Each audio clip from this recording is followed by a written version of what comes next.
ngitshela ngakuyipholisanga lentwana mfethu. Ha, kanjani mfethu? Benginayizola la uthilena mfethu, besha sonke mfethu. Ngisamfonela ngapha ukuphelele chiri yakhe mfethu. Hayi bo mfethu angeke mfethu. Hayi. Ha, mina ngiyenzanga lento leni ngitshela yona mfethu. Angiyenzanga mfethu. I'm innocent mfethu. Hayi. Mina ngitshela yona mfethu yazi na mfethu ngeke ngibhayisisa majita ngeke ngibhayisisa.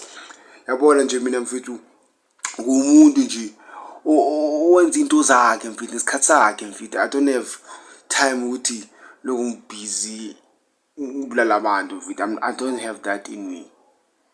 Yabona mfethu ngiyabhayisisa majita ngibhayisisa secret ngibhayisisa.